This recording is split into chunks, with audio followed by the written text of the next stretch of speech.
ಬಹಳ ಸಲ ರಿಪೀಟ್ ಆದ ಪ್ರಶ್ನೆ, ಒಳ್ಳೊಳ್ಳೆ ಕೇಳಿದ ಪ್ರಶ್ನೆಗಳನ್ನ ಕೇಳ್ತಾ ಇದ್ದೇನೆ ನಾನು. ರಿಪಿಟೇಷನ್ ಯಾವ ಕ್ವಶನ್ ಆಗ್ಯದಲ್ಲ ಅದು ಕೇಳ್ತಾ ಇದ್ದೇನೆ. ಭಾರತ ದೇಶದಲ್ಲಿ ಒಟ್ಟು ರಾಷ್ಟ್ರೀಯ ಜಲ ಹೆದ್ದಾರಿಗಳ ಸಂಖ್ಯೆ ಎಷ್ಟು? ಭಾರತ ದೇಶದಲ್ಲಿ ಒಟ್ಟು ರಾಷ್ಟ್ರೀಯ ಜಲ ಹೆದ್ದಾರಿಗಳ ಸಂಖ್ಯೆ ಎಷ್ಟು? 74% ಕರೆಕ್ಟ್ ಆನ್ಸರ್ ಮಾಡಿದ್ದೀರಿ. ಪ್ರಸ್ತುತ ಭಾರತ ದೇಶದಲ್ಲಿ ಒಟ್ಟು ರಾಷ್ಟ್ರೀಯ ಜಲ ಹೆದ್ದಾರಿಗಳ ಸಂಖ್ಯೆ 6 ನೋಡಿ. 6 ರಾಷ್ಟ್ರೀಯ ಜಲ ಹೆದ್ದಾರಿಗಳಿವೆ.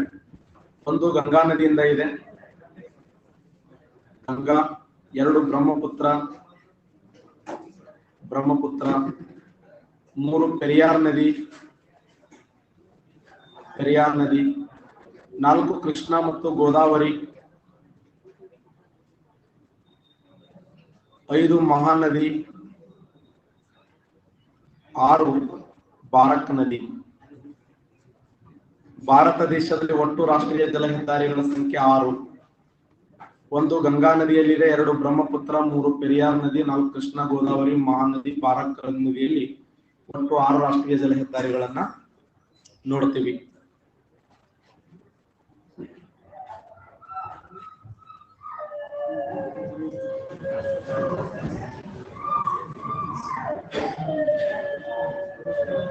ಹತ್ತು, 15, 20, 25.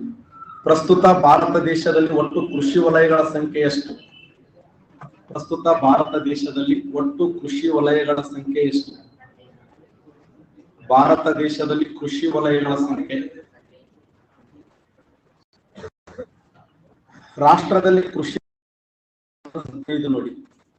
ದೇಶದಲ್ಲಿ ಕೃಷಿ ವಲಯಗಳ ಸಂಖ್ಯೆ 15 ಆದರೆ ಕರ್ನಾಟಕ ರಾಜ್ಯದಲ್ಲಿ ಕೃಷಿ ವಲಯಗಳ ಸಂಖ್ಯೆ 10. ದೇಶದಲ್ಲಿ 15 ಕೃಷಿ ವಲಯಗಳದಾವೆ, ನಮ್ಮ ರಾಜ್ಯದಲ್ಲಿ 10 ಕೃಷಿ ವಲಯಗಳನ್ನ ನೋಡ್ತೀವಿ.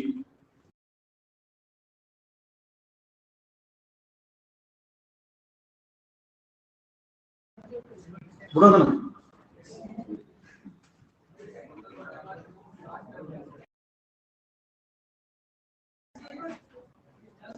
ಗಳಿದ್ರೆ ಕರ್ನಾಟಕ ರಾಜ್ಯದಲ್ಲಿ 10 ಕೃಷಿ ವಲಯಗಳನ್ನ ನೋಡ್ತೀವಿ.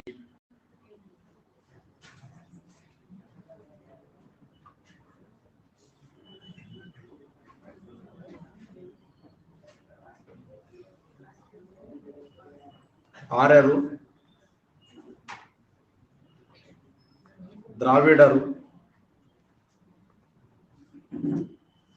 ಮಂಗೋಲಿಯನ್ನರು, ನಿಗ್ರಿಟೋ.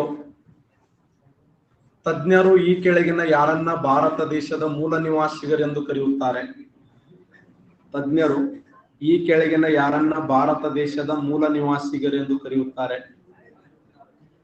ತಜ್ಞರು ಈ ಕೆಳಗಿನ ಯಾರನ್ನ ಭಾರತ ದೇಶದ ಮೂಲ ನಿವಾಸಿಗರೆಂದು ಕರೆಯುತ್ತಾರಂದ್ರ ನಿಗ್ರಿಟೋ ಜನಾಂಗ ನೋಡಿ. ಇವರು ಮೂಲ ನಿವಾಸಿಗರು ಪ್ರೆಸೆಂಟ್ ಎಲ್ಲಿ ಅದಾರಂದ್ರ ಅಂಡೋಮಾನ್ ನಿಕೋಬಾರದಲ್ಲಿ ಕಂಡು ಬರ್ತಾರೆ. ಇವ್ರು ನೋಡಕ್ ಹೆಂಗದಾರಂದ್ರೆ ಗಿಡ್ಡನೆಯ ದೇಹ, ಕಪ್ಪು ಮೈ ಬಣ್ಣ, ಚಪ್ಪಟೆಯ ಮೂಗು, ದಪ್ಪನೆ ತುಟಿ, ಅಗಲವಾದ ಹಣೆ, ಗುಂಗುರು ಕೂದಲವನ್ನು ಹೊಂದಿರುವಂತ ಜನಾಂಗವಾಗಿದ್ದು ಪ್ರಸ್ತುತ ಭಾರತ ದೇಶದಲ್ಲಿ ಎಲ್ಲಿ ಅದಾರಂದ್ರ ಅಂಡೋಮಾನ್ ನಿಕೋಬಾರದ ಶಾಂಪಿಯನ್ ಮತ್ತು ಜರ್ವನಾಂಗದಲ್ಲಿ ಕಂಡು ಬರ್ತಾರೆ ನಿಗ್ರಿಟೋ ಅನ್ನುವಂತ ಬುಡಕಟ್ಟು ಜನಾಂಗ. ವೇದಗಳ ನಿರ್ಮಾಪಕರು ಯಾರು? ಯಾರನ್ನ ವೇದಗಳ ನಿರ್ಮಾಪಕರು ಎಂದು ಕರೆಯುತ್ತಾರೆ? ವೇದಗಳ ನಿರ್ಮಾಪಕರು ಯಾರಂದ್ರ ಆರ್ಯರು. ಆರ್ಯರನ್ನ ಭಾರತ ದೇಶದಲ್ಲಿ ವೇದಗಳ ನಿರ್ಮಾಪಕರು ಅಂತ ಹೇಳಿ ಕರೀತಾರೆ. ಇವ್ರು ನೋಡಕ್ ಹೆಂಗದಾರಂದ್ರೆ ಎತ್ತರವಾದ ದೇಹ, ಶ್ವೇತಮೈ ಬಣ್ಣ, ಸುಂದರವಾದ ಕಣ್ಣುಗಳು, ಚೂಪಾದ ಮೂಗು, ನೀಳವಾದ ಕೂದಲು. ಇಡೀ ನಮ್ಮ ಭಾರತ ದೇಶದಲ್ಲಿ ಅತ್ಯಂತ ಆಕರ್ಷಕವಾದ ಮೈಕಟ್ಟನ್ನು ಹೊಂದಿರುವಂತ ಜನಾಂಗ ಅಂದ್ರ ಅದು ಆರ್ಯ ಜನಾಂಗ.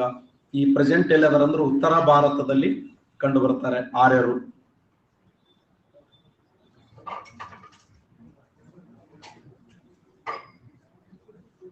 ರಾವಾ, ಬಾಂಬೆ ಹೈ, ಮಾಕುಮ್, ದಿಗ್ಬಾಯಿ. ಇವುಗಳಲ್ಲಿ ಭಾರತ ದೇಶದ ಮೊಟ್ಟ ಮೊದಲ ಪೆಟ್ರೋಲಿಯಂ ಬಾವಿ ಯಾವುದು?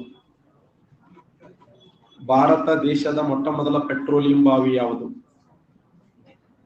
ಭಾರತ ದೇಶದ ಮೊಟ್ಟ ಮೊದಲ ಪೆಟ್ರೋಲಿಯಂ ಬಾವಿ ಯಾವುದು? 28% ಕರೆಕ್ಟ್ ಆನ್ಸರ್ ಮಾಡಿದ್ದೀರಿ. ಇವುಗಳಲ್ಲಿ ಸರಿಯಾದಂತ ಉತ್ತರ ದೇಶದ ಮೊಟ್ಟ ಮೊದಲ ಪೆಟ್ರೋಲಿಯಂ ಬಾವಿ ಅಂದ್ರೆ ಅಸ್ಸಾಂ ರಾಜ್ಯದ ಮಾಕುಮ್ ನೋಡಿ. 1867 ಮಾರ್ಚ್ 26ನೇ ತಾರೀಕು 1867 ಮಾರ್ಚ್ 26ನೇ ತಾರೀಕು ದೇಶದಲ್ಲಿ ಮೊಟ್ಟ ಮೊದಲ ಬಾರಿಗೆ ಪೆಟ್ರೋಲಿಯಂ ಬಾವಿ ನಿಕ್ಷೇಪ ಪತ್ತೆಯಾಗಿದ್ದೆ ಅಸ್ಸಾಂ ರಾಜ್ಯದ ಮಾಕುಮ್. ಇದು ಬಹಳ ಸರಿ ರಿಪೀಟ್ ಆಗಿರುವಂತ ಪ್ರಶ್ನೆ. ಇತ್ತೀಚೆಗೆ ಇದು ಗ್ರೂಪ್ ಸಿ ಕೂಡ ಇದು ಪ್ರಶ್ನೆ ಆಗಿತ್ತು.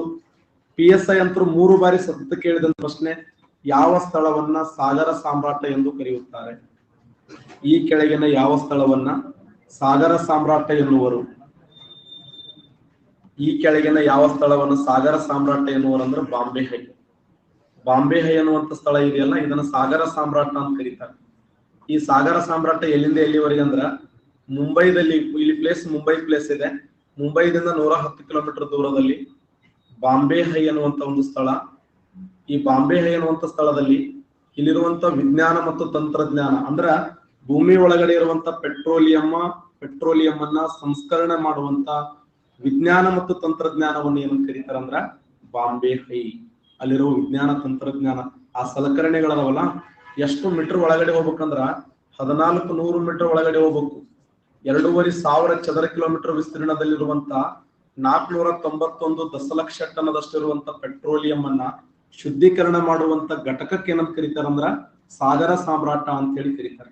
ಸಾಗರ ಸಾಮ್ರಾಟ. ಈ ಸಾಗರ ಸಾಮ್ರಾಟ ಎಲ್ಲಿದೆ ಅಂತಂದ್ರ ಬಾಂಬೆಯಿಂದ 110 ಕಿಲೋಮೀಟರ್ ದೂರದಲ್ಲಿ ನೋಡ್ಲಕ್ ಸಾಧ್ಯ ಇದೆ. ಇತ್ತೀಚೆಗೆ ಆಂಧ್ರ ಪ್ರದೇಶದಲ್ಲಿ ಒಂದು ಪೆಟ್ರೋಲಿಯಂ ಬಾವಿಯನ್ನು ಆವಿಷ್ಕಾರ ಮಾಡಿದ್ದಾರೆ. ಅದು ಯಾವ್ದಂದ್ರ ಆಂಧ್ರ ಪ್ರದೇಶದ ಗೋದಾವರಿ ನದಿ ತೀರದಲ್ಲಿ ರಾವಾ ಅನ್ನುವಂತ ಸ್ಥಳ ಇದೆಯಲ್ಲ, ಇದು ಇತ್ತೀಚೆಗೆ ನಮ್ಮ ಭಾರತ ದೇಶದಲ್ಲಿ ಪೆಟ್ರೋಲಿಯಂಕ್ಕೆ ಅತ್ಯಂತ ಪ್ರಸಿದ್ಧಿಯಾಗಿರುವಂತ ಸ್ಥಳ ಆಗಿದೆ.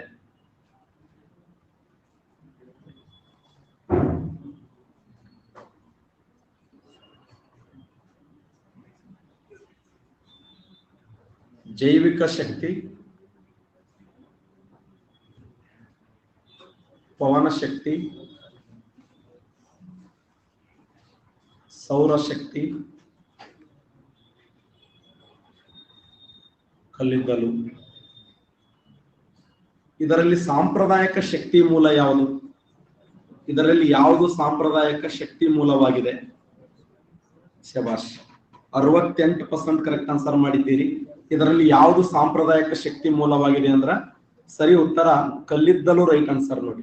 ಕಲ್ಲಿದ್ದಲು ಅದಲ್ಲ, ಇದನ್ನ ಸಾಂಪ್ರದಾಯಿಕ ಶಕ್ತಿ ಮೂಲ ಅಂತ ಕರೀತಾರೆ. ಶಕ್ತಿ ಸಂಪನ್ಮೂಲಗಳನ್ನು ಅಧ್ಯಯನ ಮಾಡುವಾಗ ಶಕ್ತಿ ಸಂಪನ್ಮೂಲಗಳಲ್ಲಿ ಅತ್ಯಂತ ಮುಖ್ಯವಾಗಿ 2 ಪ್ರಕಾರ. ಒಂದು ಸಾಂಪ್ರದಾಯಿಕ ಶಕ್ತಿ ಸಂಪನ್ಮೂಲ, ಆದ್ರೆ ಇನ್ನೊಂದು ಅಸಾಂಪ್ರದಾಯಿಕ ಶಕ್ತಿ ಸಂಪನ್ಮೂಲ ಅಂತ ಕರೀತಾರೆ. ಸಾಂಪ್ರದಾಯಿಕ ಶಕ್ತಿ ಸಂಪನ್ಮೂಲ ಅಂದ್ರ ಯಾವ ಶಕ್ತಿ ಸಂಪನ್ಮೂಲಗಳನ್ನ ಬಳಕೆ ಮಾಡಿದಂತೆ ಒಂದಿನ ಖಾಲಿ ಆಗ್ತದೋ ಅದನ್ನ ಸಾಂಪ್ರದಾಯಿಕ ಅಂತ. ಬಳಕೆ ಮಾಡಿದಂಗ ಉಪಯೋಗ ಮಾಡಿದಂಗ ಒಂದಿನ ಖಾಲಿ ಆಗ್ತದೆ, ನಶಿಸಿ ಹೋಗ್ತದೆ, ಒಂದಿನ ಅವನತಿ ಆಗ್ತದ. ಯಾವ ಶಕ್ತಿ ಸಂಪನ್ಮೂಲ ಒಂದಿನ ಖಾಲಿ ಆಗ್ತದೋ, ನಶಿಸಿ ಹೋಗ್ತದೋ, ನಮ್ಮಿಂದ ಇಲ್ಲವಾಗ್ತದೋ ಅದನ್ನ ಸಾಂಪ್ರದಾಯಿಕ ಶಕ್ತಿ ಸಂಪನ್ಮೂಲ ಅಂದ್ರ ಕಲ್ಲಿದ್ದಲಾಗಿರ್ಬೋದು, ಪೆಟ್ರೋಲಿಯಂ ಆಗಿರ್ಬೋದು, ಸ್ವಾಭಾವಿಕ ಅನಿಲ ಆಗಿರ್ಬೋದು, ಚಿನ್ನ, ಬೆಳ್ಳಿ, ತಾಮ್ರ, ಅಬ್ರಕ, ಕಬ್ಬಿಣ, ಇವೆಲ್ಲ ಅಲ್ಯೂಮಿನಿಯಂ, ಇವೆಲ್ಲ ಏನಪ್ಪಾ ಅಂದ್ರೆ ಸಾಂಪ್ರದಾಯಿಕ ಶಕ್ತಿ ಸಂಪನ್ಮೂಲ. ಯಾವ ಶಕ್ತಿ ಸಂಪನ್ಮೂಲಗಳನ್ನು ಉಪಯೋಗ ಮಾಡಿದಾಗ ಮುಂದಿನ ದಿನಮಾನಗಳಲ್ಲಿ ಅದನ್ನ ನವೀಕರಿಸಕ್ ಸಾಧ್ಯ ಇಲ್ಲಪ್ಪ, ಅದನ್ನ ಬಳಕೆ ಮಾಡಕ್ ಸಾಧ್ಯ ಇಲ್ಲ ಅಂದ್ರ ಅವುಗಳನ್ನ ಸಾಂಪ್ರದಾಯಿಕ ಶಕ್ತಿ ಸಂಪನ್ಮೂಲ ಅಂತ ಕರೀತೀವಿ. ಯಾವ ಶಕ್ತಿ ಸಂಪನ್ಮೂಲಗಳನ್ನ ಉಪಯೋಗ ಮಾಡಿದಂಗ ಅದರ ಮೌಲ್ಯ ಇನ್ನೂ ಜಾಸ್ತಿ ಆಗ್ತದೆ, ಎಂದೂ ಖಾಲಿ ಆಗಲ್ಲ, ಎಂದೂ ಬರಿದಾಗಲ್ಲ. ಅದು ಹೇಳ್ತದೆ ನೀನೇ ಸತ್ತು ಹೋಗ್ತಿ ಹೊರತು ನಾ ಏನೂ ಖಾಲಿ ಆಗಲ್ಲ ಅಂತಿತ್ತಂದ್ರ ಅದನ್ನ ಅಸಾಂಪ್ರದಾಯಿಕ ಶಕ್ತಿ ಸಂಪನ್ಮೂಲ. ಅಸಾಂಪ್ರದಾಯಿಕ ಯಾವ್ದಂದ್ರ ಸೌರಶಕ್ತಿ, ಪವನ ಶಕ್ತಿ, ಉಬ್ಬರಿತ ಶಕ್ತಿ, ಜಲವಿದ್ಯುತ್ ಶಕ್ತಿ, ಜೈವಿಕ ಇಂಧನ, ಇವೆಲ್ಲ ಏನಪ್ಪಾ ಅಂದ್ರೆ ಅಸಾಂಪ್ರದಾಯಿಕ ಶಕ್ತಿ ಸಂಪನ್ಮೂಲ. ಸಾಂಪ್ರದಾಯಿಕ ಅಂದ್ರ ನಶಿಸಿ ಹೋಗ್ತದ, ಅಸಾಂಪ್ರದಾಯಿಕ ನಶಿಸಿ ಹೋಗಲ್ಲ. ಸಾಂಪ್ರದಾಯಿಕವನ್ನ ಇದನ್ನ ನವೀಕರಿಸಕ್ ಸಾಧ್ಯ ಇಲ್ಲ, ಅಸಾಂಪ್ರದಾಯವನ್ನ ನವೀಕರಿಸಕ್ ಸಾಧ್ಯ ಇದೆ. ಯಾವ ಶಕ್ತಿ ಸಂಪನ್ಮೂಲ ಬಳಕೆ ಮಾಡಿದಂಗ ಅದು ಹೇಳ್ಕೊಂಡು ನಮ್ಗೆ ಎಚ್ಚರಿಕೆ ಕೊಡ್ತದ. ಅಣ್ಣ ನಾನು ಒಂದಿನ ನಾಶ ಆಗ್ತೀನಿ, ನನ್ನನ್ನು ನೋಡಿ ಯೂಸ್ ಮಾಡು, ನಾ ಒಂದಿನ ನಿಮ್ಮನ್ನು ಬಿಟ್ಟು ಹೋಗ್ತೀನಿ ಅಂತ ಹೇಳ್ತಿತ್ತಂದ್ರ ಸಾಂಪ್ರದಾಯಿಕ. ಅದು ಬೇಕಾದಟ್ಟು ಯೂಸ್ ಮಾಡೋ ಏನಾಗುವಲ್ಲ ಹೋಗುವಲ್ಲ ಅಂತಿತ್ತಂದ್ರ ಅಸಾಂಪ್ರದಾಯಿಕ.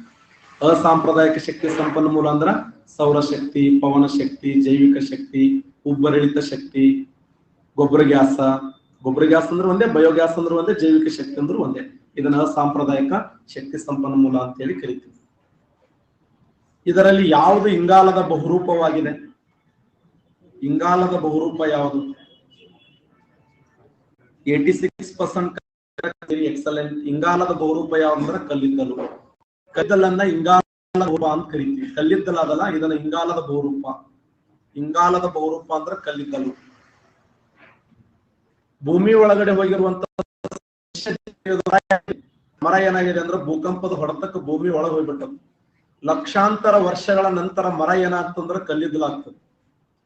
ಸಾವಿರಾರು ವರ್ಷಗಳ ಹಿಂದೆ ನಿರ್ಮಾಣಗೊಂಡ ಗಿಡ ಮರಗಳು ಭೂಮಿಯಲ್ಲಿ ಹುದುಗಿದಾಗ ಆ ಭೂಮಿಯಲ್ಲಿ ಹುದುಗಿ ಹೋದ ಗಿಡ ಮರಗಳೇ ಕಲ್ಲಿದ್ದಲಾಗುತ್ತದೆ. ಪ್ರಾಣಿಜನ್ಯಗಳು ಪೆಟ್ರೋಲಿಯಂ ಆದರೆ ಸಸ್ಯಜನ್ಯಗಳು ಕಲ್ಲಿದ್ದಲು. ಆ ಕಲ್ಲಿದ್ದಲದಲ್ಲಿ ಏನಿದೆ ಅಂತಂದ್ರೆ ಅಪಾರ ಪ್ರಮಾಣದಲ್ಲಿ ಇಂಗಾಲಿದೆ, ಕಾರ್ಬನ್ ಇದೆ. PDO 2017ರಲ್ಲಿ ಕೇಳಿದಂತ ಪ್ರಶ್ನೆ ಇದು. ಕಾರ್ಬನ್ ಇದೆ. ಆ ಕಾರ್ಬನ್ ಅನ್ನ ನಾವು ಡಿವೈಡ್ ಮಾಡಿದಾಗ, ವಿಂಗಡಿಸಿದಾಗ ಕಾರ್ಬನ್ ಅನುಸಾರವಾಗಿ ಕಲ್ಲಿದ್ದಲದಲ್ಲಿ 4 ಪ್ರಕಾರ: ಆಂಥ್ರಾಸೈಟ, ಬಿಟುಮಿನಸ, ಲಿಗ್ನೈಟ್ ಮತ್ತು ಫೀಟ್ ಅಂತ ಹೇಳಿ ನೋಡ್ತೀವಿ.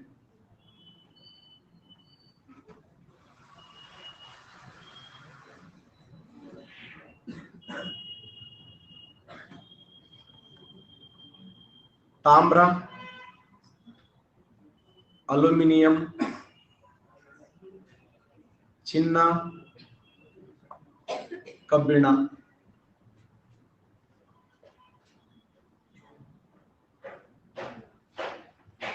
ರಾಜಸ್ಥಾನದ ಕೇತ್ರಿ ಎದಕ್ ಫೇಮಸ್ ಆಗಿದೆ? ರಾಜಸ್ಥಾನದಲ್ಲಿ ಕಂಡುಬರುವಂತ ಕೇತ್ರಿ, ರಾಜಸ್ಥಾನದಲ್ಲಿ ಕಂಡುಬರುವ ಕೇತ್ರಿ ಯಾವುದಕ್ಕೆ ಫೇಮಸ್ ಆಗಿದೆ? ರಾಜಸ್ಥಾನದಲ್ಲಿ ಕಂಡುಬರುವ ಕೇತ್ರಿ ಎದಕ್ ಫೇಮಸ್ ಆಗಿದೆ ಅಂದ್ರೆ ತಾಮ್ರಕ್ಕೆ ಫೇಮಸ್ ಆಗಿದೆ ನೋಡಿ. ತಾಮ್ರ, ರಾಜಸ್ಥಾನದ ಕೇತ್ರಿ. ತಾಮ್ರದ ವಿಶೇಷ ಏನಂದ್ರ ಭೂಮಿಯ ಮೇಲೆ ಮಾನವ ಬಳಕೆ ಮಾಡಿದ ಮೊದಲ ಲೋಹ ಅಂದ್ರ ತಾಮ್ರ. ಭೂಮಿಯ ಮೇಲೆ ಮಾನವ ಆವಿಷ್ಕಾರ ಮಾಡಿದ ಮೊದಲ ಲೋಹ ಅಂದ್ರ ಚಿನ್ನ ಅಲ್ಲ. ಭೂಮಿಯ ಮೇಲೆ ಮಾನವ ಬಳಕೆ ಮಾಡಿದ 2ನೇ ಲೋಹ ಅಂದ್ರ ಕಬ್ಬಿಣ. ಯಾವ ಲೋಹವನ್ನ 20ನೇ ಶತಮಾನದ ಅದ್ಭುತವಾದ ಲೋಹ ಅಂತ ಕರೀತಾರ? ಅಚ್ಚರಿಯ ಲೋಹ ಅಂತ ಕರೀತಾರೆ. ಯಾವ ಲೋಹವನ್ನ 20ನೇ ಶತಮಾನದ ಅದ್ಭುತ ಲೋಹ ಅಥವಾ ಅಚ್ಚರಿಯ ಲೋಹ ಅಂತ ಕರೀತಾರಂದ್ರ ಅಲ್ಯೂಮಿನಿಯಂ. ಅಲ್ಯೂಮಿನಿಯಂ ಅನ್ನ 20ನೇ ಶತಮಾನದ ಅದ್ಭುತವಾದ ಲೋಹ ಅಥವಾ ಅಚ್ಚರಿಯ ಲೋಹ ಅಂತ ಕರೀತಾರೆ. ಅಷ್ಟೇ ಅಲ್ಲ, ಇದನ್ನ ಬಡವರ ಬೆಳ್ಳಿ ಅಂತ ಕರೀತಾರೆ. ಅಡಿಗೆ ಮನೆಯ ಚಮಚೆಯಿಂದ ಅಂತರಿಕ್ಷವರೆಗೆ ಇದು ಬಳಕೆ ಆಗ್ತದ. ಅಡಿಗೆ ಮನೆಯ ಚಮಚೆಯಿಂದ ಅಂತರಿಕ್ಷವರೆಗೆ ಬಳಕೆ ಆಗುವಂತ ಲೋಹ ಅಂದ್ರೆ ಅಲ್ಯೂಮಿನಿಯಂ. ಬಾಕ್ಸೈಟ್ ಎಂಬ ಅದಿರಿನಿಂದ ಅಲ್ಯೂಮಿನಿಯಂ ಎಂಬ ಲೋಹವನ್ನು ತಯಾರಿಸಲಾಗುತ್ತದೆ. ಬಾಕ್ಸೈಟ್ ಅದಿರು, ಅಲ್ಯೂಮಿನಿಯಂ ಲೋಹ. ಇದರಲ್ಲಿ ಯಾವುದು ಅಗ್ನಿಶಿಲೆಯಾಗಿದೆ? ಇದರಲ್ಲಿ ಯಾವುದು ಅಗ್ನಿಶಿಲೆಯ ಮೂಲ ರೂಪ? ಚಿನ್ನ ನೋಡಿ. ಅಗ್ನಿಶಿಲೆಯ ಮೂಲ ರೂಪ ಅಂದ್ರೆ ಚಿನ್ನ. ಅಗ್ನಿಶಿಲೆಯ ಮೂಲ ರೂಪ ಅಂದ್ರ ಚಿನ್ನ. ಓಕೇಲಿ ಎಂಬ ಗಣಿ ಯಾವುದಕ್ಕೆ ಫೇಮಸ್ ಆಗಿದೆ? ಓಕೇಲಿ, ಓಕೇಲಿ ಎಂಬ ಗಣಿ ಇದೆ, ಫೇಮಸ್ ಅದು. ಓಕೇಲಿ ಎಂಬ ಗಣಿ, ಓಕೇಲಿ ಎಂಬ ಗಣಿ 7 ಕಿಲೋಮೀಟರ್ ಉದ್ದ, 2 ಕಿಲೋಮೀಟರ್ ಅಗಲವಾಗಿದೆ. ಇದು ರಾಯಚೂರದಲ್ಲಿ ಕಂಡು ಬರುತ್ತದೆ. ಆ ರಾಯಚೂರದಲ್ಲಿ ಕಂಡು ಬರುವಂತ ಓಕೇಲಿ ಎಂಬ ಗಣಿ ಯಾವ್ದಕ್ ಫೇಮಸ್ ಆಗಿದೆ ಅಂದ್ರೆ ಚಿನ್ನಕ್ಕೆ ಫೇಮಸ್ ಆಗಿದೆ ನೋಡಿ. ರಾಯಚೂರಿನಲ್ಲಿ ಕಂಡು ಬರುವ ಚಿನ್ನದ ಗಣಿ ಇದೆಯಲ್ಲ, ಅದಕ್ಕೆ ಓಕೇಲಿ ಅಂತ ಕರೀತಾರೆ. ರಾಯಚೂರಿನ ಹಟ್ಟಿ ಚಿನ್ನದ ಗಣಿಯನ್ನ ಓಕೇಲಿ ಎಂಬ ಹೆಸರಿನಿಂದ ಕರೀತಾರೆ. ಫೇಮಸ್ ಓಕೇಲಿ ಚಿನ್ನದ ಗಣಿಗೆ ಫೇಮಸ್.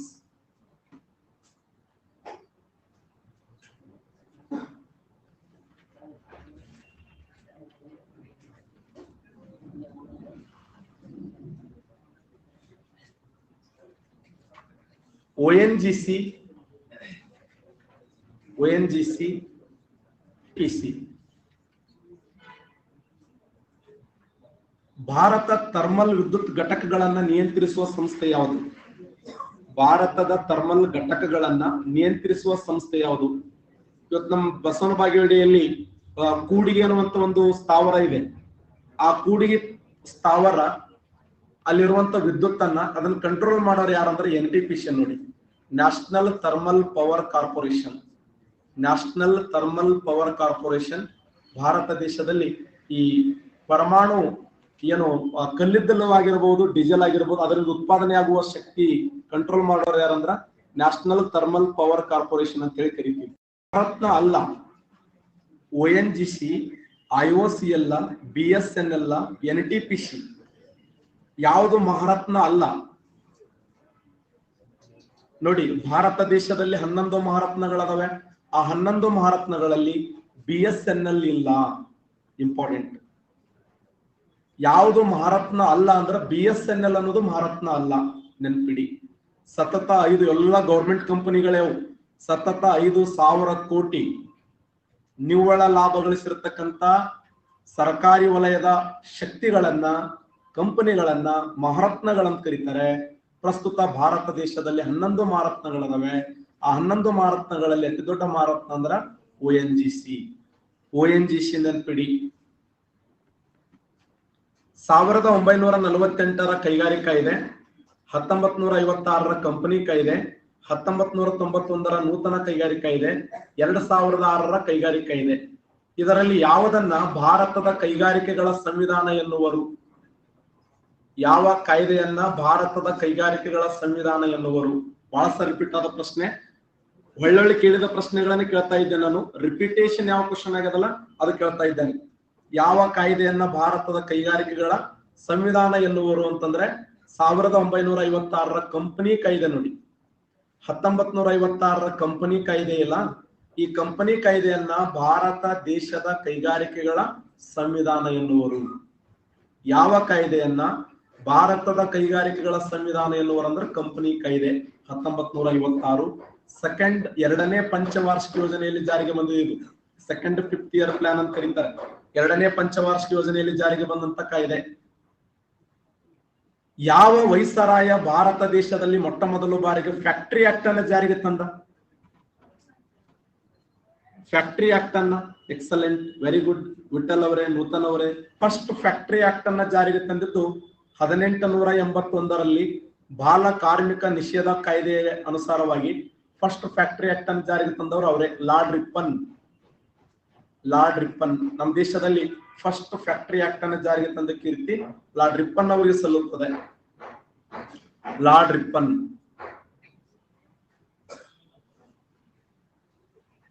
ಕೇಂದ್ರ ರೈಲು ವಲಯ, ಕೇಂದ್ರ ರೈಲು ವಲಯ, ದಕ್ಷಿಣ ಕರಾವಳಿ ರೈಲು ವಲಯ,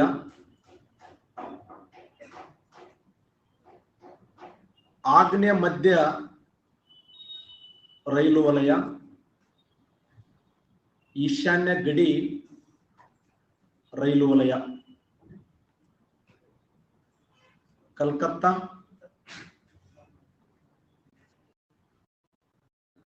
Bhubaneswar,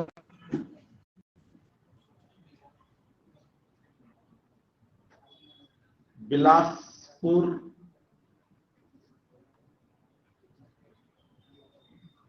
Bilaspur,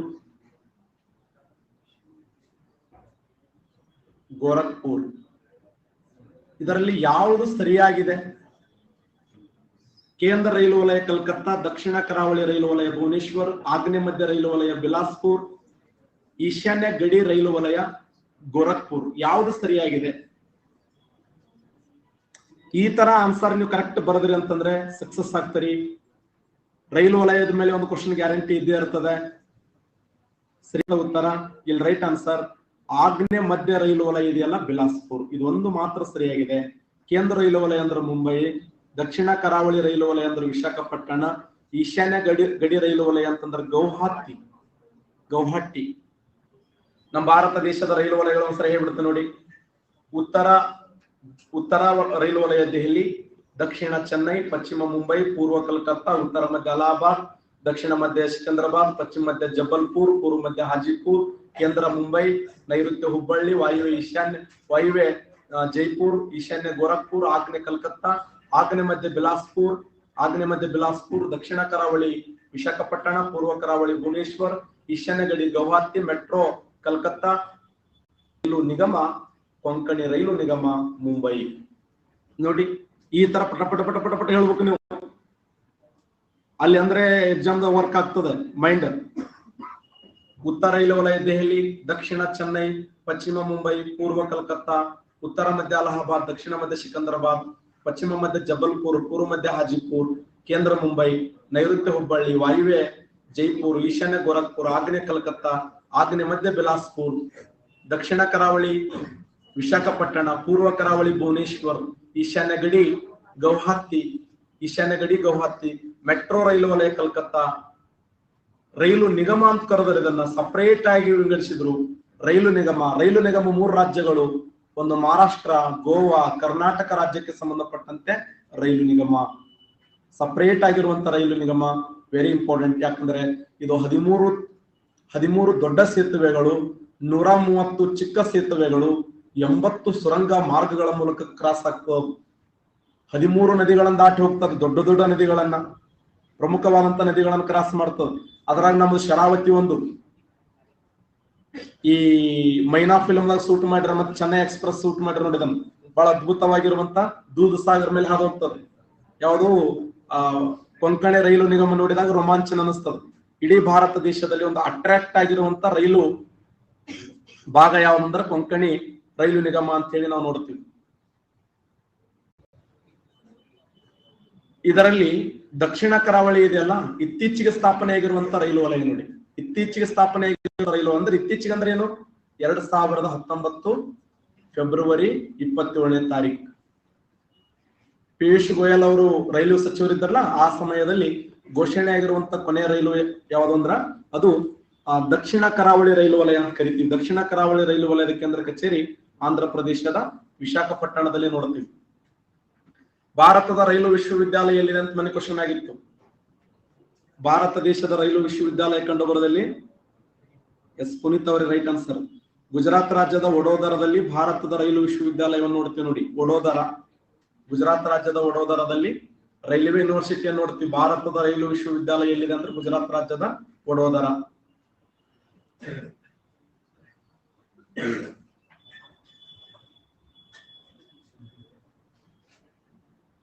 NH44, NH48, NH44,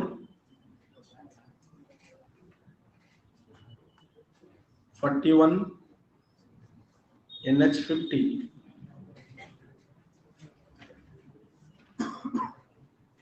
ಮುಂಬೈದಿಂದ ದೆಹಲಿಗಳ ಮಧ್ಯದಲ್ಲಿ, ಮುಂಬೈ ಮತ್ತು ದೆಹಲಿಗಳ ಮಧ್ಯದಲ್ಲಿ ಸಂಪರ್ಕಿಸುವ ರಾಷ್ಟ್ರೀಯ ಹೆದ್ದಾರಿ ಯಾವುದು?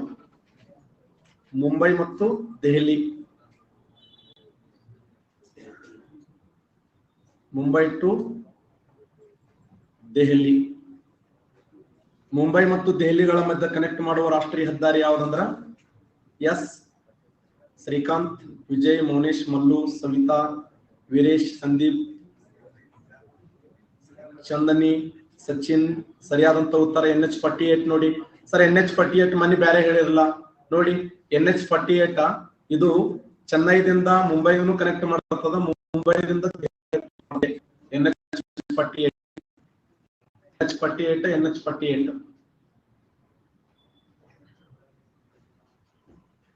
ದೆಹಲಿಯಿಂದ ಕಲ್ಕತ್ತಾ ಕನೆಕ್ಟ್ ಮಾಡೋದು ಯಾವುದು? Delhi connect. S excellent. NH19 ನೋಡಿ, ಇಲ್ಲಿ NH16 ನೋಡಿ. ಇದು NH19, NH16. ಇದರ ಮೊದಲ ಹೆಸರು ಏನಿತ್ತು? NH2 ಅಂತಿತ್ತು. ಇದು NH5 ಅಂತಿತ್ತು. ಇದು NH4 ಅಂತಿತ್ತು. ಇದು NH8 ಅಂತಿತ್ತು. ನಾಳೆ ಹಳೆ ಕ್ವಶನ್ ಕೇಳಬಹುದು ನಿಮಗೆ, ಹಳೆ ಕ್ವಶನ್ಗಳು. ಇದು ಸುವರ್ಣ ಚತುಷ್ಕೋನ ಯೋಜನೆಗೆ ಸಂಬಂಧಪಟ್ಟಿದ್ದು. 1999ರಲ್ಲಿ ಪ್ರಾರಂಭಗೊಂಡಿದ್ದು, 2012ರಲ್ಲಿ ಎಂಡ್ ಆಗ್ಯದ. ಅಟಲ್ ಬಿಹಾರ್ ವಾಜಪೇಯಿ ಅವರ ಕನಸಿನ ಕೂಸು ಇದು. 1999 9ನೇ ಪಂಚವಾರ್ಷಿಕ ಯೋಜನೆಯಲ್ಲಿ ಆರಂಭ ಆಗಿ 2012ರಲ್ಲಿ ಎಂಡ್ ಆಗಿರುವಂತ ಒಂದು ಯೋಜನೆ. ದೆಹಲಿ, ಕಲ್ಕತ್ತಾ, ಚೆನ್ನೈ, ಮುಂಬೈ ಮತ್ತೆ Delhi. NH19, NH16, NH48, NH48. ಇದನ್ನೇ ನಾವು ಏನಂತ ಕರಿತೀವಿ ಅಂದ ಸುವರ್ಣ ಚತುಷ್ಕೋನ ಯೋಜನೆ ಅಂತ ಕರಿತೀವಿ. ಸುವರ್ಣ ಚತುಷ್ಕೋನ ಯೋಜನೆಗೊಳಗಾಗಿರುವಂತ ರಾಷ್ಟ್ರೀಯ ಹೆದ್ದಾರಿಗಳು ಇವೆಲ್ಲ. ಕಾರಿಡಾರ್ ಯೋಜನೆ ಬರ್ತದೆ. ಕಾರಿಡಾರ್ ಯೋಜನೆ ಉತ್ತರದಲ್ಲಿ ಶ್ರೀನಗರದಿಂದ ದಕ್ಷಿಣದಲ್ಲಿ Kanyakumari NH44 the longest national highway in India. Bharat ದೇಶದ ಅತ್ಯಂತ ಉದ್ದವಾಗಿರುವಂತಹ ರಾಷ್ಟ್ರೀಯ ಹೆದ್ದಾರಿ ಇದು. ಇದು ಗುಜರಾತ್ ರಾಜ್ಯದ ಪೋರಬಂದರದಿಂದ ಪೂರ್ವದಲ್ಲಿ ಅಸ್ಸಾಂ ರಾಜ್ಯದ ಶ್ರೀಚಾಲಕದವರೆಗೆ. ಯಾವ್ದು ರಾಷ್ಟ್ರೀಯ ಹೆದ್ದಾರಿ? ಎಕ್ಸಲೆಂಟ್. NH47 ನೋಡಿ, NH27, NH27, NH27 ಇದು NH44. NH44 ಅಂದ್ರ ಗುಜರಾತ್ ರಾಜ್ಯದ ಪೋರಬಂದರದಿಂದ ಶ್ರೀಚಾಲಕದವರೆಗೆ NH27, ಉತ್ತರದಲ್ಲಿ ಶ್ರೀನಗರ NH44. ಓಕೆ, ಇದನ್ನ ಕಾರಿಡಾರ್ ಯೋಜನೆ. ಬರೀ ಹಿಂಗ್ ಹೋದ್ರಲ್ಲ, ಹಿಂಗ್ ಸ್ಟೇಟ್ ಬರ್ಬೇಕಂತೇಳಿ ಅಟಲ್ ಬಿಹಾರಿ ವಾಜಪೇಯಿ ಅವರು ಅದೇ 9ನೇ ಪಂಚವಾರ್ಷಿಕ ಯೋಜನೆಯಲ್ಲಿ ಮತ್ತೊಂದು ಸ್ಕೀಮ್ ಅನ್ನು ಜಾರಿಗೆ ತರ್ತಾರೆ. ಆ ಸ್ಕೀಮ್ ಏನಂದ್ರ ಕಾರಿಡಾರ್ ಯೋಜನೆ. ಇದು ಕಾರಿಡಾರ್ ಯೋಜನೆ. ಕಾರಿಡಾರ್ ಯೋಜನೆ ಇತ್ತೀಚೆಗೆ ಕೇಂದ್ರ ಸರ್ಕಾರ ರಾಷ್ಟ್ರೀಯ ಹೆದ್ದಾರಿಗಳನ್ನು ಅಭಿವೃದ್ಧಿ ಮಾಡಲು ಒಂದು ಯೋಜನೆ ಜಾರಿಗೆ ತಂದದ್ದು. ಎಸ್, ಕಾವ್ಯ ಅವರೇ ಕರೆಕ್ಟ್ ಆನ್ಸರ್. ವಿಠಲ್ ಅವರೇ ಸರಿಯಾದಂತ ಉತ್ತರ ಭಾರತ್ ಮಾಲಾ ಯೋಜನೆ ನೋಡಿ. ಭಾರತ್ ಮಾಲಾ ಯೋಜನೆ ಇತ್ತೀಚೆಗೆ ಭಾರತ್ ಮಾಲಾ ಯೋಜನೆ. ಸಾಗರ ಮಾಲಾ ಯೋಜನೆ ಅಂತಂದ್ರ ಬಂದರಗಳು, ಭಾರತ್ ಮಾಲಾ ಯೋಜನೆ ಅಂದ್ರ ರಾಷ್ಟ್ರೀಯ ಹೆದ್ದಾರಿಗಳನ್ನು ಇಂಪ್ರೂವ್ಮೆಂಟ್ ಮಾಡಲು ನರೇಂದ್ರ ಮೋದಿ ಅವರು ಜಾರಿಗೆ ತಂದಿರತಕ್ಕಂತ ಒಂದು ಸ್ಕೀಮ್ ಆಗಿದೆ.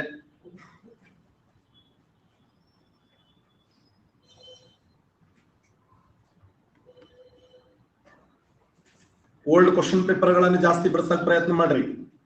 ಯಾಕಂದ್ರೆ ಓಲ್ಡ್ ಕ್ವಶನ್ ಪೇಪರ್ ಗಳಲ್ಲಿ ಜಾಸ್ತಿ ಅಪ್ಲೈ ಕ್ವಶನ್ ಗಳನ್ನು ಜಾಸ್ತಿ ಕೇಳೋಣ.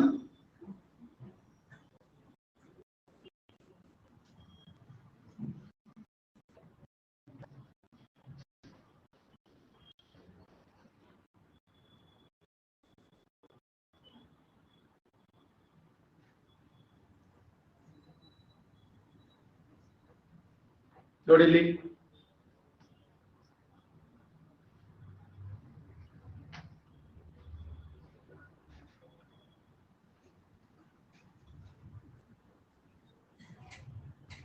ಸಿಚುವಾನ್, ಪೆನ್ಸಿಲ್ವೇನಿಯಾ, ಕಿಜಲ್, ತಲ್ಚಾರ್ ಇವೇ ಮತ್ತೆ ರಿಪೀಟ್ ಆಗುವ ಸಾಧ್ಯತೆಗಳದಾವ. Sichuan Pennsylvania America, Kizel Russia, Ipswich Australia, Talcher Bharat. ಈ ತಲ್ಚಾರ್ ಇಲ್ಲಿ ಕೇಳಿದ್ದ ಅಂದ್ರೆ ಮೊನ್ನೆ 2019 CET ಕೇಳಿದ ನೋಡಿ, ಟೀಚರ್ ಪೋಸ್ಟ್ಗೆ. ಒಡಿಶಾ ರಾಜ್ಯದಲ್ಲಿ ಕಂಡುಬರುವಂತವಾದ ಕಲ್ಲಿದ್ದಲು ನಿಕ್ಷೇಪ ಅದು. ಇದು ನೋಡಿ, ಆನ್ಸರ್ ಮಾಡಿ ನೋಡೋಣ ಇದನ್ನ. ಜಿಂಕಾರೆಗಳು, ಬ್ಲಾಕ್ ಬಕ್ಗಳು, 4 ಕೊಂಬಿನ ಹುಲ್ಲೆಗಳು, ಸ್ಲಾತ್ ಬೇರ್, ರಾಣಿಬೆನ್ನೂರು, ದರೋಜಿ, ರಂಗಾಯನದುರ್ಗ, ಎಡಹಳ್ಳಿ. ನೋಡಿ, ಇಡೀ ರಾಜ್ಯವನ್ನೇ ಒಂದ್ಸರಿ ಲೀಲಾಜಲ ಬಿಡುತ್ತಾನೆ.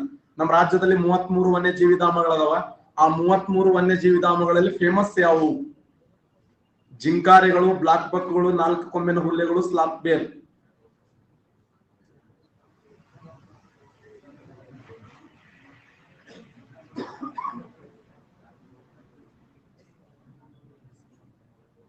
ಆನ್ಸರ್ ಮಾಡ್ತಾರಿ?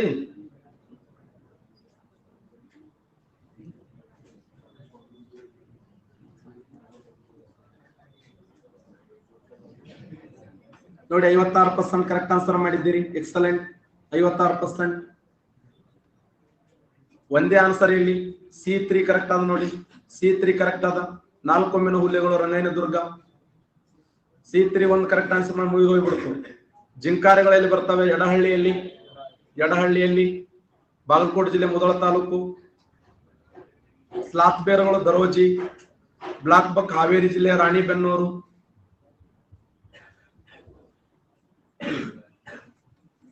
ಸಿಂಪಲ್ ಅನಿಸ್ತಾವ, ಮಾರ್ಕ್ಸ್ಗಳನ್ನ ಸಾಕ್ತಾವ ನೋಡಿ.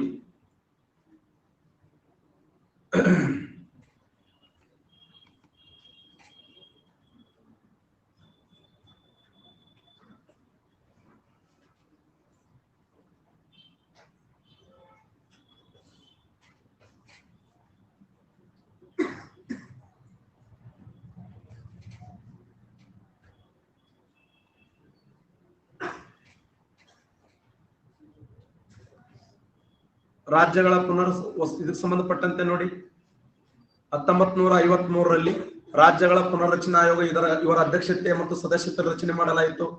ಅಧ್ಯಕ್ಷರು ಪದದಲ್ಲಿ ಸದಸ್ಯರು ಕುಂಜೂರು ಮತ್ತು ಇದೆ ರೈಟ್ ಆನ್ಸರ್. ರೈಟ್ ಆನ್ಸರ್ ಹೌದಲ್ಲ? ಭಾಷಾವಾರು ಆಯೋಗಗಳನ್ನ ನಾವು ಧಾರ ಸಮಿತಿ ನೋಡ್ತೀವಿ, ಜೆವಿಪಿ ಕಮಿಟಿ ನೋಡ್ತೀವಿ. ಲಾಸ್ಟ್ ಫಜಲ್ ಅಲಿ ಆಯೋಗ, ಫಜಲ್ ಅಲಿ ಆಗಿ ಜಾರಿಗೆ ಬಂದು 1953ರಲ್ಲಿ. ಅಧ್ಯಕ್ಷರು ಫಜಲ್ ಅಲಿ ಆದರೆ ಸದಸ್ಯರು ಎಚ್ ಎನ್ ಕುಂಜೂರು ಮತ್ತು ಕೆ ಎಂ ಪಣಿಕರ್.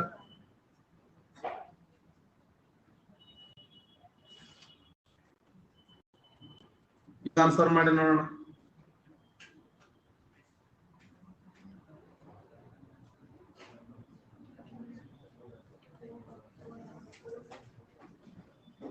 ಈ ಕೆಳಗಿನ ಯಾವ ಬುಡಕಟ್ಟು ಜನರು ತಮಿಳುನಾಡಿನಲ್ಲಿ ನೆಲೆಸಿದ್ದಾರೆ? ಶಬಾಷ್, 88% ಕರೆಕ್ಟ್ ಆನ್ಸರ್.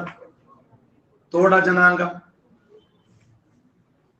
1857ರ ಪ್ರಥಮ ಸ್ವಾತಂತ್ರ್ಯ ಸಂಗ್ರಾಮದಲ್ಲಿ ಬ್ರಿಟಿಷರ ವಿರುದ್ಧ ಹೋರಾಡಿದ ಬುಡಕಟ್ಟು ಜನಾಂಗ. 1857ರ ಪ್ರಥಮ ಸ್ವಾತಂತ್ರ್ಯ ಸಂಗ್ರಾಮದಲ್ಲಿ ಬ್ರಿಟಿಷರ ವಿರುದ್ಧ ಹೋರಾಡಿದ ಬುಡಕಟ್ಟು ಜನಾಂಗ ಸಂತಾಲ ಜನಾಂಗ. ರಾಜಮಹಲ್ ಬೆಟ್ಟಗಳಲ್ಲಿ ಮತ್ತೆ ನೋಡಿ, ಕೆಳಗಿನ ಯಾವ ಜೋಡಿ ಸರಿಯಾಗಿ ಹೊಂದಾಣಿಕೆ ಆಗಿಲ್ಲ? ಗೋರಾಮ್ ಘಾಟಗಳು ರಾಜಸ್ಥಾನ, ಹರಿಶ್ಚಂದ್ರ ಪರ್ವತ ಶ್ರೇಣಿ ಮಹಾರಾಷ್ಟ್ರ, ಪಂಚಮಲೈ ಕೇರಳ, ಆರ್ಮಕೊಂಡ ಆಂಧ್ರ ಪ್ರದೇಶ್. ಸಿ ಸರಿಯಾಗಿ ಹೊಂದಾಣಿಕೆ ಆಗಿಲ್ಲ ನೋಡಿ. ಗೋರಾಮ್ ಘಾಟಗಳು ರಾಜಸ್ಥಾನದಲ್ಲಿ ಕಂಡು ಬರ್ತವೆ. ಹಳದಿ ಘಾಟ್ ಮತ್ತು ಗೋರಾಮ್ ಘಾಟಗಳು ಅರಾವಳಿ ಬೆಟ್ಟಗಳಲ್ಲಿ ಕಂಡು ಬರ್ತವೆ. ಎಷ್ಟು ಓದಿದರೂ ಕೂಡ ಮಾರ್ಕ್ಸ್ ಎಷ್ಟು ಕನ್ಫ್ಯೂಸ್ ಆಗ್ತದೆ ನೋಡಿ KS ಕ್ವಶನ್ ಪೇಪರ್.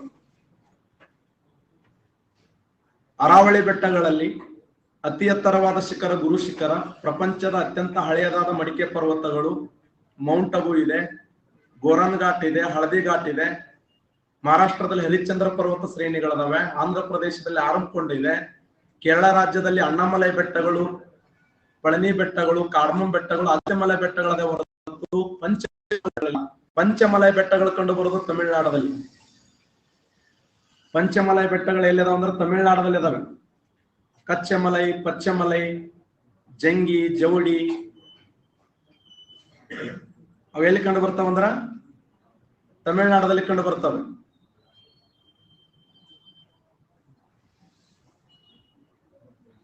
ಬರೇ ನಾವು ಮುಳ್ಳಯ್ಯನಗಿರಿ ಅದೇ ಬಿಟ್ಬಿಟ್ಟು ಮಾಡ್ತೀವಿ. ಇಲ್ಲಿ ನೋಡಿ ಹೆಂಗ್ ಕೊಟ್ಟ ಕ್ವಶನ್ ಅನುಕ್ರಮವಾಗಿ ಕೇಳೋಣ. ಮುಳ್ಳಯ್ಯನಗಿರಿ, ಬಾಬಾ ಬುಡನಗಿರಿ, ಬ್ರಹ್ಮಗಿರಿ, ಕೊಡಚಾದ್ರಿ, ಪುಷ್ಪಗಿರಿ. ಕರೆಕ್ಟ್ ಆನ್ಸರ್ ಮಾಡಿ ನೋಡಮ್.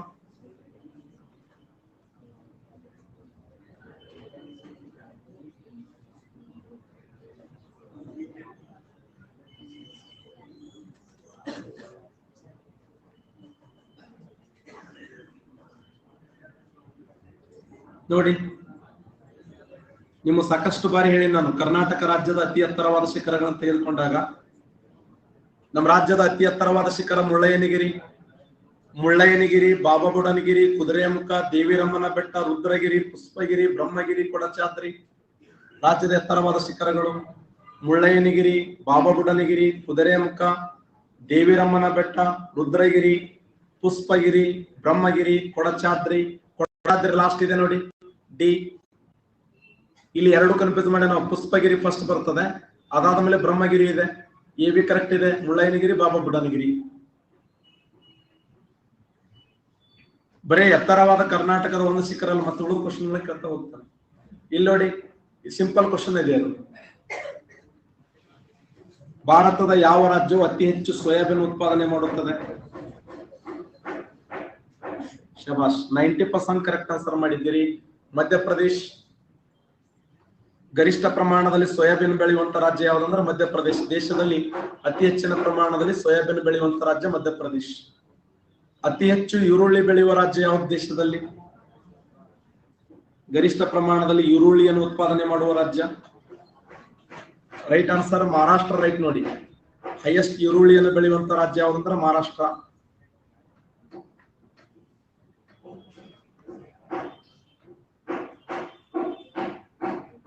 ಅತಿ ಹೆಚ್ಚು ಸಜ್ಜಿ ಉತ್ಪಾದನೆ ಮಾಡುವ ರಾಜ್ಯ ಯಾವುದು? ಗರಿಷ್ಠ ಬಾರ್ಲಿ ಅಥವಾ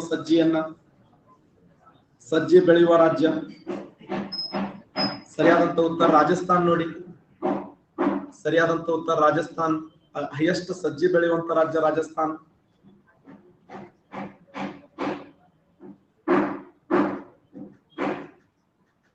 ಇದು ನೋಡಿ, ದಿಹಾನ್, ಕುರುಡುಂಗಲ, ಜಿಲೇಪಲ, ದಿಬ್ಸಾ.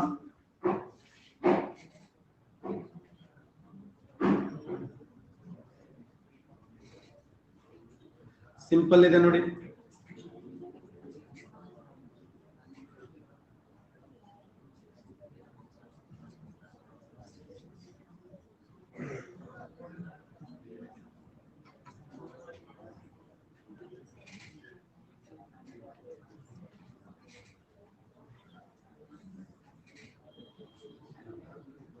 %55 ಕರೆಕ್ಟ್ ಆನ್ಸರ್ ಮಾಡಿದ್ದೀರಿ.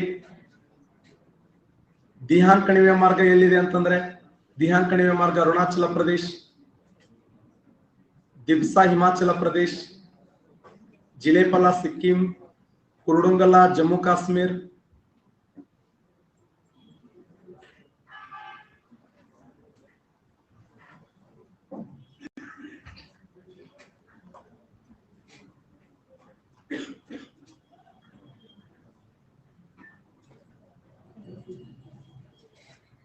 ನೇಪಾಳ ದೇಶ,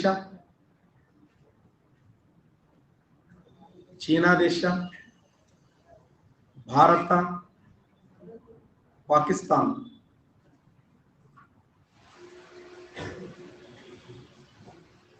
ಕೈಲಾಸ ಪರ್ವತ ಯಾವ ದೇಶದಲ್ಲಿ ಕಂಡುಬರುತ್ತದೆ? ಕೈಲಾಸ ಪರ್ವತ, ಮೌಂಟ್ ಕೈಲಾಸ್, ಶಿವನ ಜನ್ಮ ತಾಳೆದಂತ ಸ್ಥಳ ಅಂತ ಕರಿತೀವಿ ಕೈಲಾಸ ಪರ್ವತ. ಕೈಲಾಸ ಪರ್ವತ ಚೀನಾ ದೇಶದಲ್ಲಿ 6714 ಮೀಟರ್ ಎತ್ತರವಾಗಿದೆ. 6714 ಮೀಟರ್ ಎತ್ತರವಾಗಿರುವಂತ ಕೈಲಾಸ ಪರ್ವತ, ಕೈಲಾಸ ಪರ್ವತದ ಸಿಂಗೆ ಕಬಾಬ್, ಕೈಲಾಸ ಪರ್ವತದ ಸಿಂಗೆ ಕಬಾಬ್ ಎಂಬ ಸ್ಥಳ ಸಿಂಧು ಭಾರತ ನದಿಗಳ, ಇದನ್ನ ಪಾಕಿಸ್ತಾನ ಜೀವ ನದಿ, ರಾಷ್ಟ್ರೀಯ ನದಿ ಅಂತ ಕರೀತಾರೆ. ಭಾರತ ನದಿಗಳ ತಂದೆ ಅಂದ್ರೆ ಸಿಂಧು, ತಾಯಿ ಅಂದ್ರೆ ಗಂಗಾ. ಕೈಲಾಸ ಪರ್ವತದ ಸಿಂಗೆ ಕಬಾಬ್ ಎಂಬ ಸ್ಥಳದಲ್ಲಿ ಹುಟ್ಟುವ ನದಿ ಯಾವಂದ್ರ ಸಿಂಧು ನದಿ. ಕಾಳಿ ನದಿ ಯಾವ ದೇಶದ ಪ್ರಮುಖವಾದ ನದಿಯಾಗಿದೆ? ಕಾಳಿ ನದಿ. ಸರಿಯಾದಂತ ಉತ್ತರ ಭಾರತ ಮತ್ತು ನೇಪಾಳ ದೇಶಗಳಲ್ಲಿ ಗಡಿಭಾಗದಲ್ಲಿ ವಿವಾದಾತ್ಮಕವಾಗಿರುವಂತ ನದಿ ಯಾವ್ದಂದ್ರ ಕಾಳಿ ನದಿ ಅಂತ ಹೇಳಿ ಗುರುತಿಸ್ತೀವಿ. ಕಾಳಿ.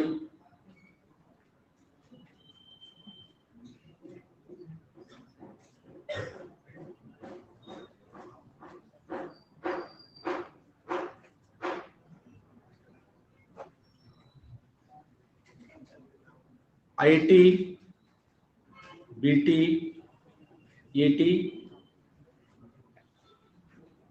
ಹತ್ತಿ ಬಟ್ಟೆ ಕೈಗಾರಿಕೆಗಳು, ರಾಸಾಯನಿಕ ಕೈಗಾರಿಕೆಗಳು,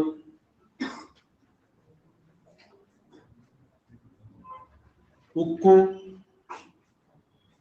ಕಬ್ಬಿಣ ಕೈಗಾರಿಕೆಗಳು. ಇವುಗಳಲ್ಲಿ ಯಾವ ಕೈಗಾರಿಕೆಗಳನ್ನ ಸೂರ್ಯೋದಯದ ಕೈಗಾರಿಕೆಗಳನ್ನು ಕರೀತಾರೆ?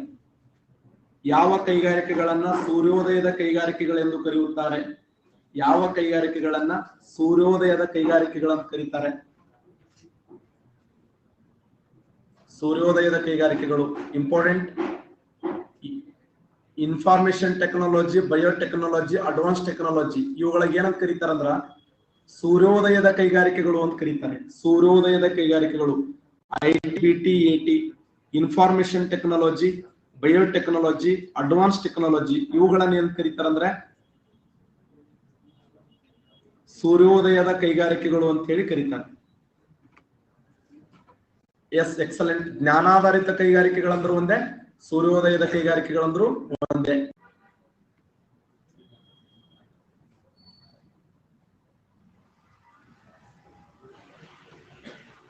ಎ ಬಿ, ಬಿಸಿ, ಬಿ ಮಾತ್ರ ಸರಿ, ಸಿಡಿ. ಇವುಗಳಲ್ಲಿ ಮೂಲ ಕೈಗಾರಿಕೆ ಯಾವುದು? ಇವುಗಳಲ್ಲಿ ಮೂಲ ಕೈಗಾರಿಕೆ ಯಾವುದು? ಮೂಲ ಕೈಗಾರಿಕೆ ಯಾವುದು? ಕೇವಲ 37% ಮಾತ್ರ ಕರೆಕ್ಟ್ ಆನ್ಸರ್ ಮಾಡಿದ್ದೀರಿ. ನಮ್ಮ ದೇಶದಲ್ಲಿ ಮೂಲ ಕೈಗಾರಿಕೆಗಳನ್ನು ಕರೀತಾರೆ. ಆ ಮೂಲ ಕೈಗಾರಿಕೆಗಳಲ್ಲಿ ಉಕ್ಕು ಮತ್ತು ಕಬ್ಬಿಣ ಕಾರ್ಖಾನೆಗಳು, ರಾಸಾಯನಿಕ ಆಧಾರಿತ ಕೈಗಾರಿಕೆಗಳು ಇವುಗಳನ್ನ ಮೂಲ. ನಾವೆಲ್ಲ ಹತ್ತಿ ಮೂಲ ಕೈಗಾರಿಕೆ ಇಲ್ಲೇ ಇಲ್ಲ. ಕಾಟನ್ ಇಂಡಸ್ಟ್ರಿ ಇದೆಯಲ್ಲ, ಇದನ್ನ ಅಗ್ರಿಕಲ್ಚರ್ ಬೇಸ್ಡ್ ಇಂಡಸ್ಟ್ರಿ ಅಂತ ಕರಿತೀವಿ. ಕೃಷಿ ಆಧಾರಿತ ಕೈಗಾರಿಕೆ, ಅದರ ಮೂಲ ಕೈಗಾರಿಕೆ ಬರಂಗಿಲ್ಲ. ನಾವು ಮೂಲ ಕೈಗಾರಿಕೆ ಅನ್ಕೊಂಡು ಮಾರ್ಕ್ಸ್ ಬಹಳ ಸರಿ ತಪ್ಪ ಹಾಕಿವಿ. ಮೂಲ ಕೈಗಾರಿಕೆಯಲ್ಲಿ ಬರಂಗೇ ಇಲ್ಲ. ನಮ್ಮ ದೇಶದಲ್ಲಿ ಎಷ್ಟು ಮೂಲ ಕೈಗಾರಿಕೆಗಳದಾವೆ? ನಮ್ಮ ದೇಶದಲ್ಲಿ ಎಷ್ಟು ಮೂಲ ಕೈಗಾರಿಕೆಗಳದಾವ ಅಂದ್ರ ಟೋಟಲ್ 8 ಮೂಲ ಕೈಗಾರಿಕೆಗಳನ್ನ ನೋಡ್ತೀವಿ. ಮೂಲ ಕೈಗಾರಿಕೆಗಳ ಸಂಖ್ಯೆ ಎಷ್ಟಂದ್ರ 8.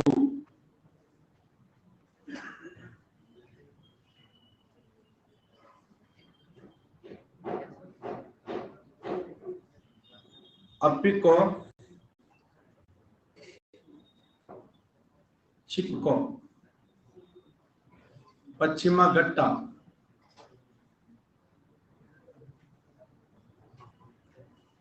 ನರ್ಮದಾ,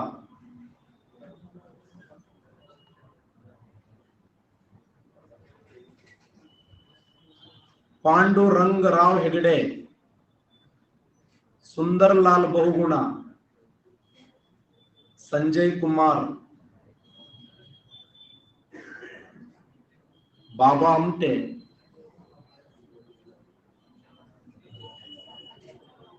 ಎ ಮಾತ್ರ ಸರಿಯಾಗಿದೆ,